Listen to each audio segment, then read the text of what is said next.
ତ ଏତେ ଉପରେ ଅଛି ଯେ ଇଏ ମାନେ ସହଜେ ମୋତେ କାହିଁ ଲାଗୁନି ହବ ବୋଲି।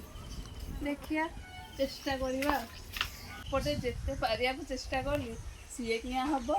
ମାନେ ଏକରେ ଆଙ୍କୁଡ଼ି ପାଉନି, ଗଛ ଏତେ ଉପରେ ଯାଇକି ପଣସରା ଅଛି, କିନ୍ତୁ ଏପଟେ ଚେଷ୍ଟା କରୁଛି ଆସିକି ଦେଖିବା କାଳେ ହବ।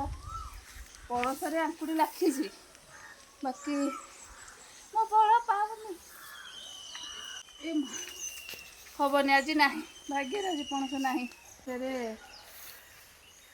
ଆମ ଘର ପାଖ ଜଣେ ଭାଇକି ତାକୁ ଡାକିଲି ଆସେ ଟିକେ ପାରିଦବୁ। ବୋପା ବା ଦେଖିଲ ସେ ପାରିଦେଲା ଥରେକି।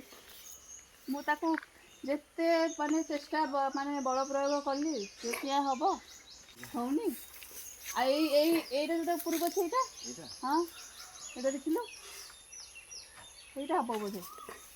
ପଣସଟା ମୁଣ୍ଡି ଗୁଡ଼ା ଏତେ ମୋଟା ଯେ ସହଜେ କଣ ହୁଏ କି? ଏଇଟା ହେଲା ଦିଟା ଲଗି ପଇଲା,